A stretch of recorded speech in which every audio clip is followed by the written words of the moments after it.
Ladies and gentlemen, welcome back to another video with Swaggle Haas. And in this video, we're taking a look at Go Collect's hottest trending comics for the week of November 6th. Now, I know what you guys are thinking. Hey, it's Tuesday. Swaggle Haas doesn't usually put out the Go Collect Hotlist videos on Tuesday. Well, dear viewer, you are right. It is Tuesday, and I am a little bit late on this video, but that is for good reason. It is because over the weekend, I was still very sick and recovering and was unable to get the video out, which is also why I am not on camera today, because frankly, I don't feel like being on camera today because I look terrible, but you're just going to have to deal with it. I will make it up to you in this video here today because we are still going to talk about the hottest trending comic books. And also, one of the cool things, actually, we got the trending list and the hot list that came out at the same time. So at the end of the video, I will do a lightning round, quick overview of the hottest comics that moved this week, but I felt like focusing on the trending comics because, in my personal opinion, they're a little more interesting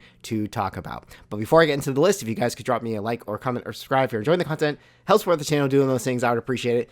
But let's get into this video here today. Now, of course, this article is written by Matt Tuck. Both of the articles are written by Matt Tuck. I will put a link to both of them in the description, and you guys can do your own reading. But let us talk about the number 5 book here today. And the number 5 book is a very interesting one to talk about, one that I know for a fact we've never talked about on this list before, but this one of all books is actually X-Men Volume 2, Number 2, new to the list this week, now sitting in the 97th slot. And what is the significance of this? Well, of course, this is the book that came out in 1991, written by Chris Claremont and drawn by Jim Lee. It would be the second issue of the X-Men run that would be the most sold comic book of all time, the one that follows X-Men number 1. Now, how about that for a setup? When the significance of your book is that you are the next issue after the issue that sold the most in comic book history, you know that there is really not much to say about you other than the fact that all of a sudden, you're a book showing up on a Go Collect hot list. So, there isn't really anything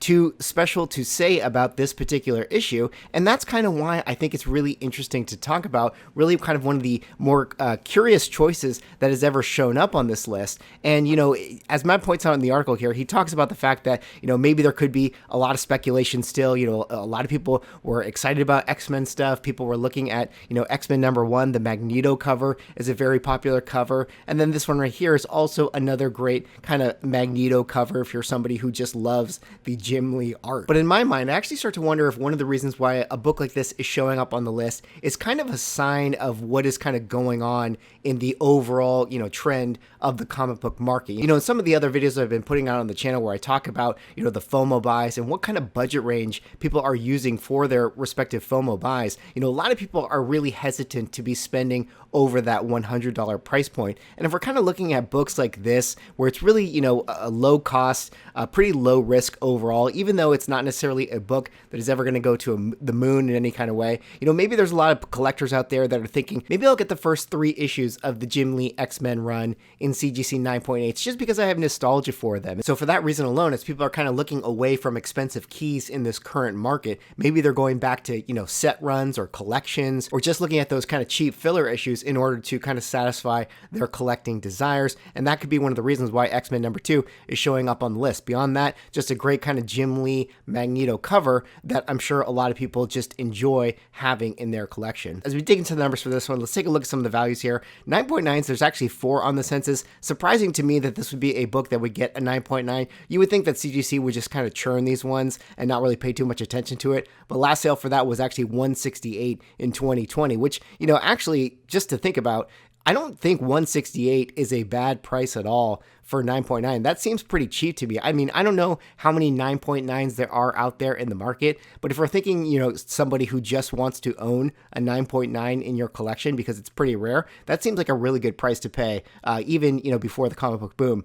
9.8s here, 622 on the census, fair market value is $75, 30-day moving right in line to that at $78. And you can actually see that this is a book that's had a little bit of an uptick here in the last couple of months, which is surprising overall. Seems like there was a time when this book was selling for even less at the $55 range. But, when we're talking about this kind of price point, it's pretty, inconsequential either way. A very, very affordable 9.8 book. And of course, being that it's a 1991 book, not going to see it slapped the low grade. But when you go onto eBay looking for raw copies of this thing, typically you can find them being sold around that $5 to $10 range. All right, let's move on now to the fourth hottest trending comic of the week. And the fourth hottest trending comic of the week is one that we've talked about on the list before that's making an appearance once again. This one right here is NYX Number 3, new to the list, now sitting in the 92nd slot. And what is the significance of this? Well, of course, this is the book that was written by Joe Quesada in 2004 and would feature the first appearance of X-23. Now, X-23, otherwise known as Laura Kinney, or as you guys might know her as, the daughter of Wolverine,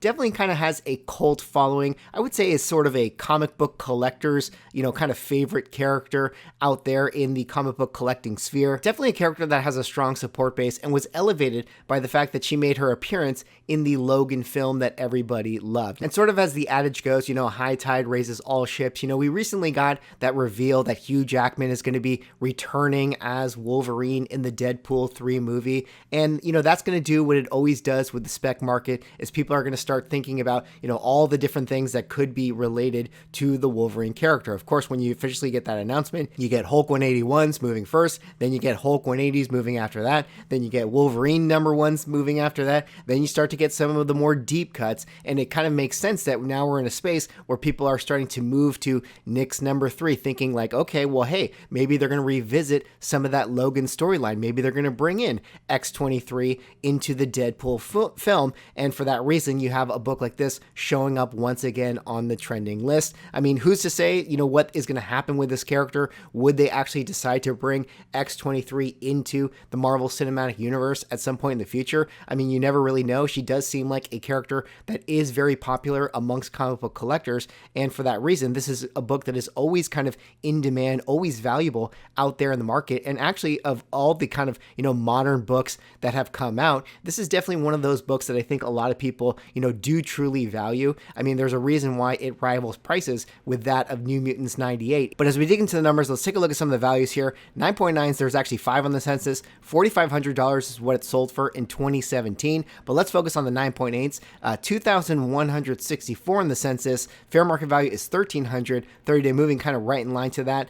This is a book that, like many others, has had its 2021 correction. It's definitely trying to figure out what its new floor value is. But where it sits today, at sort of the $1,500, $1,300 range, is still above that of what it was going for in 2020, where you can see that this is a book, selling at that $1,000 price point. So for many years, I mean, all the way back until, if we go around 2018, 2019, this has still sort of been a 4-figure book, or at least flirting with the prices of 4 figures. And where we are now, sitting at that $1,530, $1,300, $1,200 range, this is still a very, expensive book, one that has, done pretty well for itself if you're somebody who has been holding on to this thing for quite a while. Then, of course, it is a 2004 book, so not going to always see it slapped at the low grade, but typically speaking, when you go into eBay looking for raw copies of this thing, it's still going to set you back around that $400 to $500 price point. All right, let's move on now to the third hottest trending comic of the week. And the third hottest trending comic of the week is a very cool one to talk about, one that has been on the list before, but it's been a little while. This one, of course, is Batman Vengeance of Bane number 1,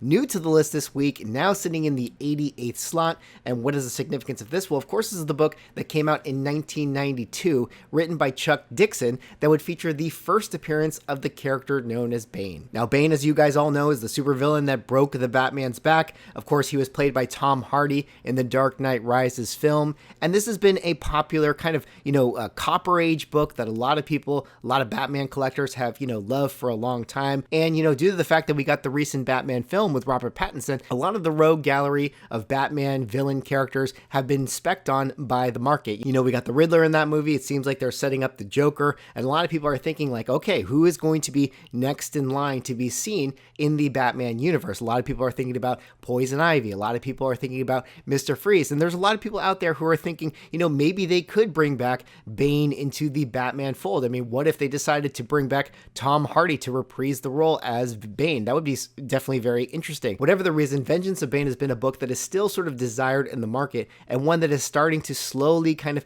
pick up a little bit of steam because there is some interest in this character and the potential of this character showing up once again. But as we dig into the numbers for this one, let's take a look at some of the values here. here. 9.9s, there's actually 13 on the census, and funny enough, there actually was a sale for this book just a few days ago for $5,000. So a pretty impressive sale overall at the 9.9 grade. Typically when things like that happen, where you sort of have this kind of flagship sale for a book like this at the 9.9 grade, could also be one of the reasons why this book is sort of, jumping up in price in the market. Kind of acts like a PR event for this particular book because somebody was willing to pay such a high price for the 9.9 value. Here at the 9.8, you have 1,288 on the census. Fair market value is $450, 30-day moving, kind of right in line to that. And then this is like a book that, we've seen the story many times over, where you had a massive shoot up during 2021, and you've had a pretty large pullback, generally speaking, ever since the top of the year. And kind of now where it sells today, a lot of people, again, are thinking to themselves, hey, this is not a bad entry point, still above that of what it was going for in 2020, but, cheap enough to where people are thinking, I feel comfortable spending, $376, $490, $455 for a book like this. And I would say that that's, a pretty good buy-in overall when you think about, the first appearance of a, I would call them sort of A tier character, maybe an S tier character if you want to kind of rate them that high. But generally speaking, a character that is well known in the comic book community, that is well loved in the comic book community. It's their first appearance, and I'd say anytime you're getting a 9.8,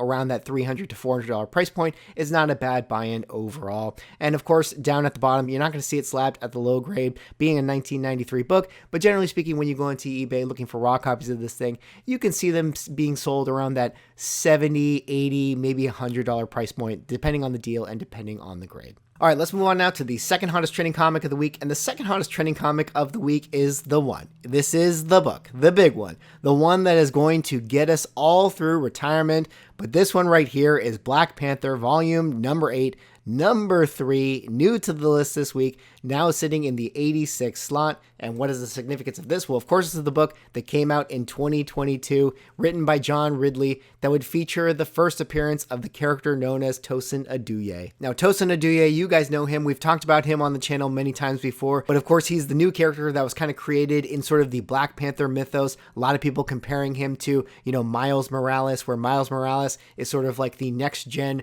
version of Spider-Man. Well, Tosin Aduye is sort of the next-gen version of Black Panther, and this has been a character that a lot of people have been thinking, maybe Marvel is putting a lot of eggs in the Tosin Aduye basket. Maybe they believe in this character, and maybe they really are going to make him the next Miles Morales out there in the MCU. And for that speculation, this is a book that absolutely blew up in the market, specifically that of the 1 in 25 variant. But of course, after the initial hype, things kind of corrected, things kind of leveled off, but there was still interest in this character overall. And there's probably a renewed interest, into this character right now for a multitude of reasons. I think the first one being that, there's still people thinking that there might be that outside chance that Tosin Aduye shows up in Black Panther Wakanda Forever. I personally don't think that that's going to be the thing that happens, but because, Black Panther is sort of on the, cultural zeitgeist right now, a lot of people are thinking about the characters that relate to Black Panther like Tosin Aduye.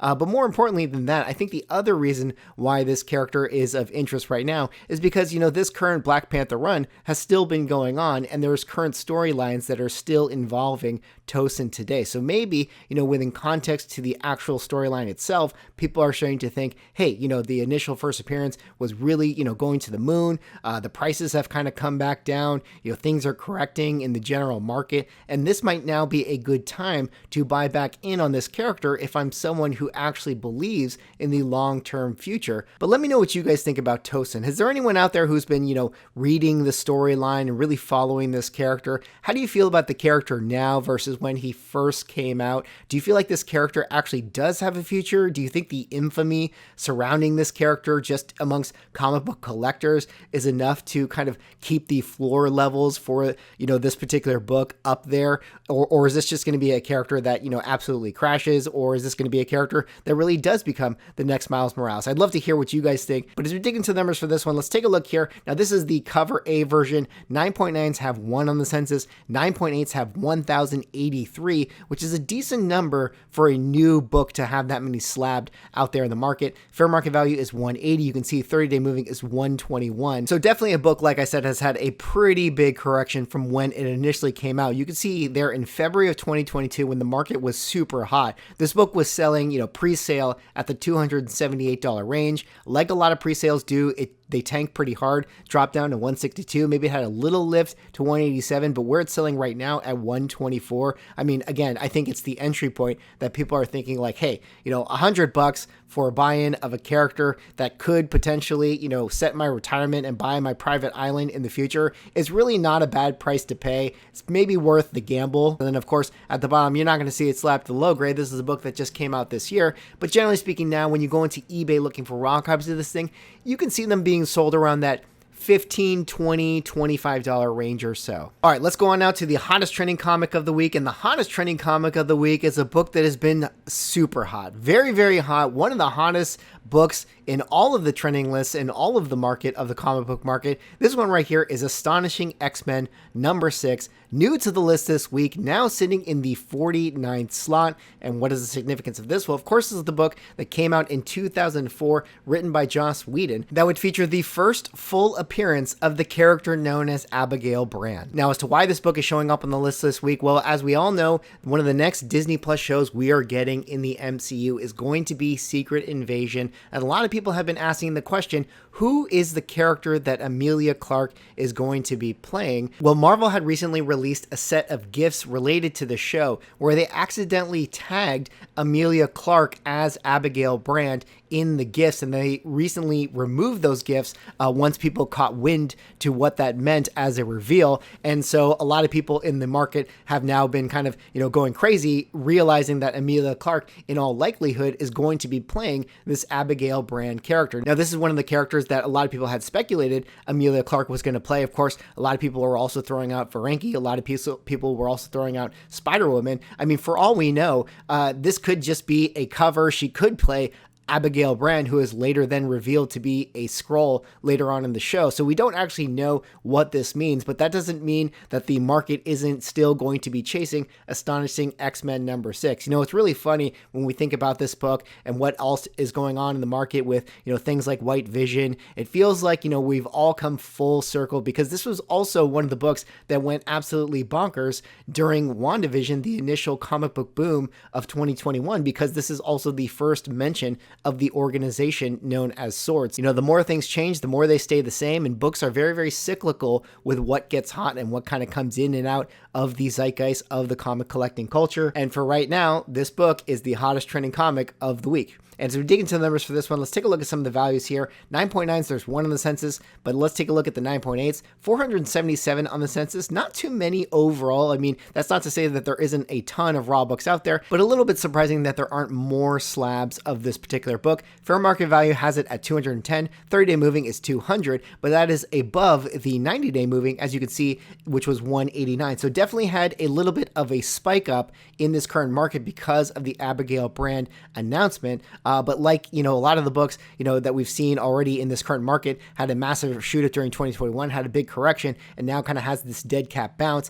I would assume that that bounce is going to also correct in the next couple months, at least until we get to Secret Invasion, which I believe comes out in March of next year. But, still a lot of people are thinking, hey, now might still be a good time to pick up this thing. Last couple sales, $241, $225, $200, which is still a lot cheaper for what it was selling for at the top of the year at $334, and even in 2021, where I think there was a price, being sold around that $400 price point. And then of course at the bottom, 2004, not going to always see it slapped to low grade, but when you go into eBay looking for raw copies of this thing, you can typically now see them being sold around that $30, $40, maybe $50 price point. Now, before I wrap up the video, I did mention that the hottest list had also come out, and I do want to show that to you guys.